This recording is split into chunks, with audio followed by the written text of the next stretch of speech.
La última cosa que el capitán Reed Calloway vio antes de que el mundo se pusiera al revés fue la pantalla de radar del cockpit, mostrando 22 contactos aéreos iraníes entrando desde el norte sobre Kuwait, drones Shahed y 2 Su-24 que no deberían haber llegado tan lejos, y la voz de la controladora en el canal diciéndole que virara al este para el vector de intercepción.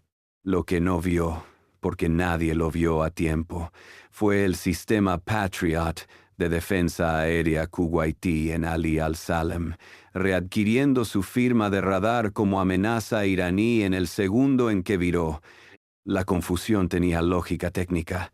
En un espacio aéreo con 22 contactos enemigos activos y un F-15E virando a alta velocidad sin el código IFF correcto en ese vector, el Patriot hizo exactamente lo que estaba programado para hacer.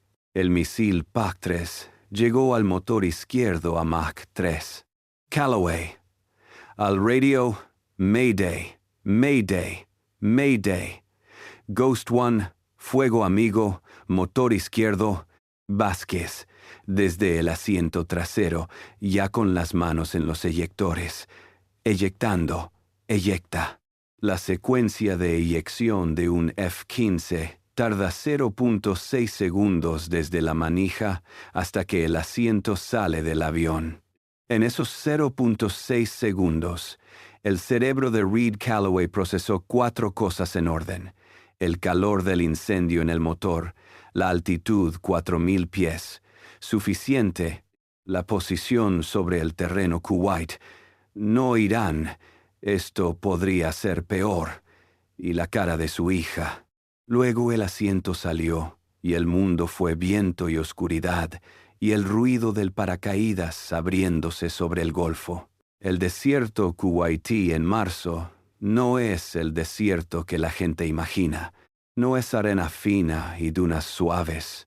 Es grava gris y piedra caliza, y matorrales de artemisa seca, plano como una mesa y tan expuesto bajo la luna como un campo de fútbol iluminado. Calloway llegó al suelo a las 2:14 hora local, con el tobillo izquierdo doblado en el impacto, y el humo del F-15 visible al norte como una columna naranja contra el cielo negro. El paracaídas lo arrastró 10 metros antes de que pudiera colapsarlo. Se quedó tumbado en la grava durante 30 segundos, sin moverse, inventariando el daño. El tobillo torcido, no roto. Podía mover los dedos, la mano derecha quemadura, de primer grado, del calor del eyector, manejable, el resto intacto. Radio de supervivencia. La sacó del chaleco, encendida. Calloway. Al radio de emergencia, Saber Control, Ghost One. Estoy en tierra, posición aproximada. Leyó el GPS del chaleco. Norte Kuwait, sector Bravo, 7. Necesito localización de Ghost 2. Silencio. Luego estática. Luego la voz de la controladora, la Mayor Chen, con el tono específico de alguien manejando una emergencia múltiple y añadiendo esta a la pila. Chen, desde Al-Uday. Ghost One. Saber Control. Te escucho con fuerza. 3. Ghost 2, confirmada en tierra. Sector Alpha, 9. Está bien. Tenemos un problema de coordenadas contigo. Tu GPS me da 2 lecturas distintas. ¿Puedes confirmar tu posición visual? Calloway. Negativo. Terreno plano, sin referencia. Hay un camino a mí. Se giró. 2 o 3 kilómetros al este. Refleja luz. Chen. Reed. Un segundo de pausa. El nombre de pila. Lo que significa que lo que viene no es bueno. Tengo misiles iraníes activos en tu área general. 4 Shahed, confirmados en ese sector hace 11 minutos. Caesar está desplegado, pero no puedo darte un tiempo de llegada. El espacio aéreo sobre Kuwait está cerrado para helicóptero hasta que los Patriot tengan la situación bajo control. Calloway procesó esto. Calloway. cuánto tiempo estoy solo en el suelo. Chen, la pausa más corta posible antes de la respuesta honesta. Trabaja en ocultarte. Te llamo cuando tenga algo. El problema de ocultarse en el desierto Kuwaití plano es que no hay dónde ocultarse en el desierto Kuwaití plano. Calloway se arrastró hacia el oeste durante 200 metros hasta encontrar una depresión en el terreno, no una trinchera, no una roca, solo el terreno ligeramente más bajo en un radio que daba 3 centímetros de perfil adicional, suficiente para tumbarse y no estar visible desde tierra, no desde el aire. Apagó el radio. Los Shahed iraníes tenían capacidad de triangulación de señal RF básica, no mucha, suficiente para acercarse.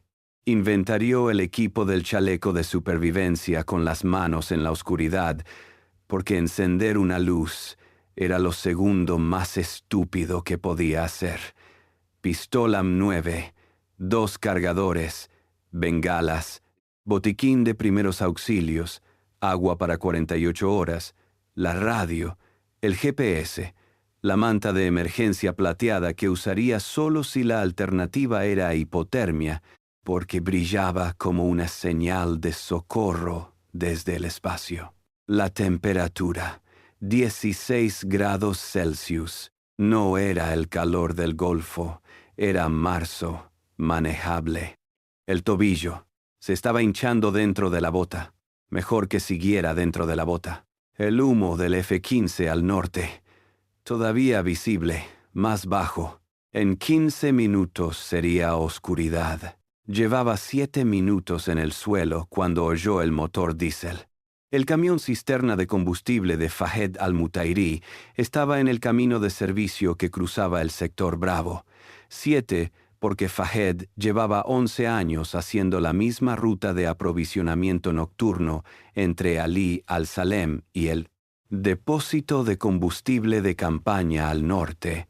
Y esta noche, el comandante de la base le había dicho que siguiera su ruta, porque los camiones cisterna no se podían quedar parados con la amenaza de drone activa.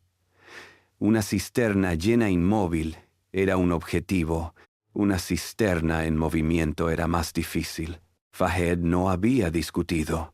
En 1990, cuando tenía 16 años y los tanques de Saddam estaban en Kuwait City, había aprendido que discutir con el comandante en un momento de crisis era el segundo error más caro después de rendirse. Siguió su ruta. Fue el primero en ver el paracaídas. No el piloto el paracaídas, todavía parcialmente inflado a 200 metros del camino, moviéndose levemente con el viento del desierto, color naranja y blanco. Americano. Fahed paró el camión. Se bajó. Se quedó de pie en el camino, mirando el paracaídas durante 5 segundos, haciendo el mismo cálculo que había hecho en 1990 en situaciones más complicadas. ¿Qué coste tiene el movimiento? ¿Qué coste tiene quedarse quieto? Sacó su linterna. La encendió. La apagó. La encendió. La apagó. El código Morse era de 5 letras, que había aprendido de un soldado americano en 1991 y nunca había olvidado. Morse para here. A 180 metros, tumbado en su depresión de 3 centímetros, el capitán Reed Calloway levantó la cabeza. Calloway tardó 40 segundos en llegar al camino. El tobillo en la grava, la mano en la pistola pero sin sacarla, los ojos en la figura junto al camión. Hombre solo, ropa civil, camión de combustible Kuwaití, FAHE, en inglés con acento denso americano, piloto, sí, no era una pregunta. Calloway, sin soltar la pistola, sí. U.S. Air Force. Fahed, señalando el humo al norte su avión. Calloway. Sí. Fahed asintió. Señaló la cabina del camión. Uvahead, suba. Calloway, sin moverse. ¿A dónde? Fahed, Ali al-Salem, base. Pausa, americanos allí. Yo soy. Buscó la palabra. Conductore. Luego, señalando al cielo sobre ellos misil iraní. Aquí, pronto. Calloway miró el cielo, miró al hombre, miró el camión. El entrenamiento de resistencia a la captura decía: no subas a ningún vehículo con un desconocido en territorio hostil. Kuwait no era territorio hostil. Kuwait era aliado. El camión tenía matrícula kuwaití. El hombre tenía 50 kilos y no llevaba armas visibles, y acababa de hacer el código Morse en una linterna. Calloway, ¿cuánto a Ali al-Salem? Fahed, levantando 3 dedos, 30 kilómetros. Calloway subió al camión. Los siguientes 22 minutos fueron la cosa más silenciosa y tensa de la vida de Reed Calloway, que había pasado por 3 despliegues y 2 emergencias en vuelo anteriores. Fahed conducía con las luces apagadas, no porque Calloway se lo pidiera, sino porque era lo que él habría hecho, lo que había aprendido a hacer en 1990 a 80 kilómetros por hora por el camino de servicio. La oscuridad del desierto kuwaití total, excepto por la luna y los destellos esporádicos al norte, donde el sistema Patriot seguía trabajando. Al 14º minuto, el radio de Calloway. Jen, urgente. Ghost One, Saber, necesito tu posición. Inmediatamente tenemos un Shahed en tu último área conocida. Vuelo circular, patrón de búsqueda. Calloway, en voz baja, en movimiento por tierra, sector Bravo, 5 moviendo mesura Ali al-Salem con un nacional kuwaití. Jen. Pausa de 2 segundos. Repeat. ¿Estás con personal kuwaití? Calloway. Afirmativo. Conductor de la base.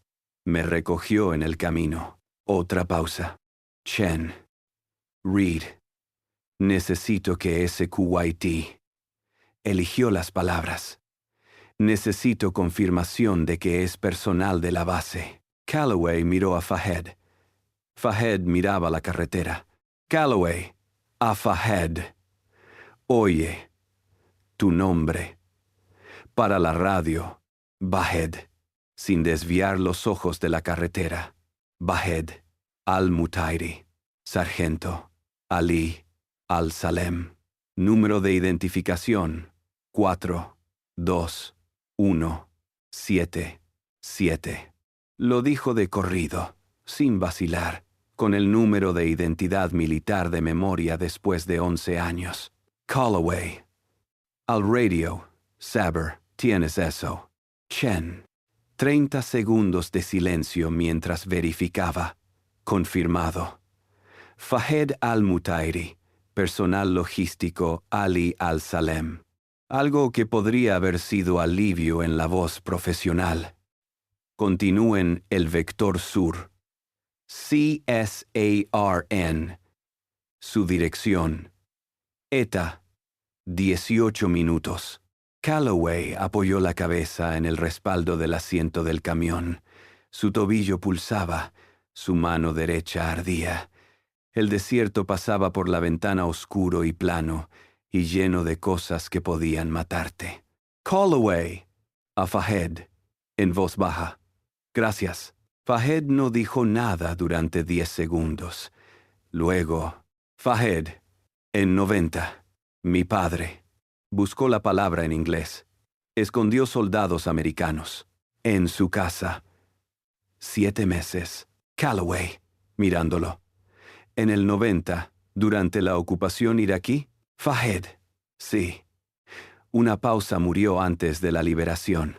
No vio. Calloway no dijo nada. No había nada que decir que no fuera menos que lo que merecía ser dicho. Fahed, después de un momento, mirando al frente. Ahora yo conduzco camión. Pausa breve. A veces sirve.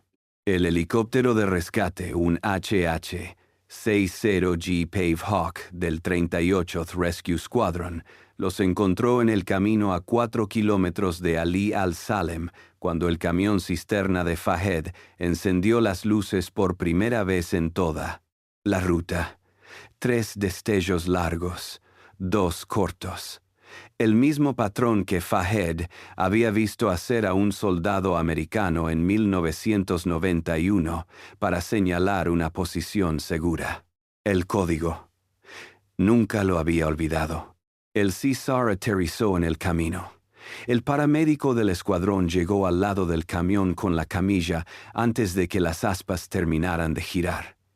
Calloway bajó apoyándose en la puerta y luego en el hombro del paramédico.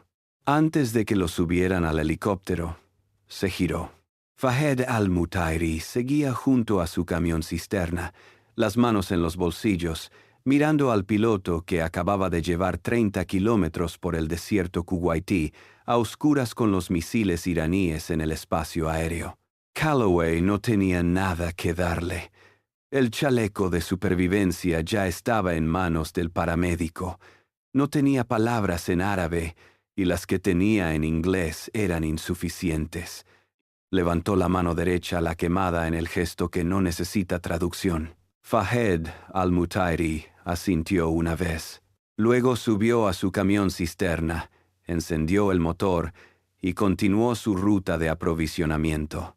El parte oficial del CENTCOM de la mañana del 2 de marzo diría que los 3 pilotos de F-15 derribados por fuego amigo sobre Kuwait habían sido recuperados sin heridas graves. Era correcto.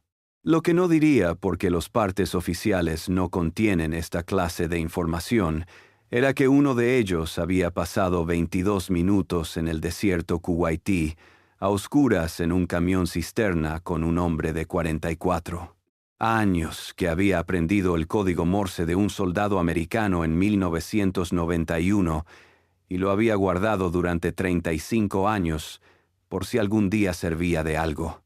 En la sala de mando de Al-Udeid, la mayor Diana Chen pasó 4 horas con el análisis del incidente de identificación que produjo el derribo, el código IFF, el ángulo de viraje, la saturación del espacio aéreo con 22 contactos iraníes simultáneos.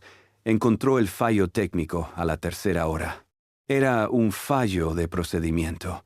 Una ventana de 2 segundos en el handoff entre el control de Al-Udeid y el sistema Patriot Kuwaiti, donde la confirmación IFF no se transmitió. 2 segundos, 3 aviones, 6 tripulantes. Escribió el informe. Lo envió a la cadena de mando. Luego apoyó los codos en la consola y se quedó mirando el techo de la sala de operaciones de Al-Udeid durante 45 segundos exactos, que era el tiempo que se permitía para procesar un resultado antes de volver a la pantalla. Luego volvió a la pantalla. El espacio aéreo sobre el Golfo seguía activo. Había otras aeronaves allá afuera. La teniente Sara Vázquez aterrizó en Ali al-Salem 40 minutos antes que Calloway. Tobillo bueno. Hombro izquierdo dislocado en el aterrizaje. El médico de vuelo ya trabajando en él cuando el Pave Hawk de Calloway llegó a la pista. Lo vio bajar del helicóptero. Ninguno de los dos dijo nada durante 10 segundos. No hacía falta. Habían pasado 200 horas juntos en el mismo cockpit sobre 3 continentes, y los dos sabían que esta conversación, la de lo que había pasado esta noche, la del misil que vino del lado equivocado, la del desierto y el camión cisterna, iba a tener que ocurrir. Pero no tenía que ocurrir ahora. Ahora bastaba con que los dos estuvieran de pie en la pista de Ali al-Salem. Vázquez, mirando el vendaje en su mano. ¿La mano? Calloway. 1er grado. Pausa. ¿El hombro? Vázquez. Reducido. Duele. Calloway. Sí. Otro silencio. Vázquez. En voz muy baja. Fuego propio. Calloway. Sí. Vázquez. Mirando al norte, donde el humo de su F-15 ya no era visible. ¿Qué escribimos en el informe? Callaway. Lo que pasó. Pausa. Exactamente lo que pasó. Vázquez asintió. Arriba, sobre el Golfo Pérsico, el espacio aéreo seguía lleno. El tercer día del conflicto, Operación Epic Fury continuaba. Los misiles iraníes seguían llegando al Golfo. Y en Ali al-Salem, Kuwait, un camión cisterna de Fahed al-Mutairi continuaba su ruta de aprovisionamiento nocturno porque alguien tenía que hacerlo, y esa era su ruta desde hacía 11 años. El mundo no hacía pausas para el inventario. Seguía.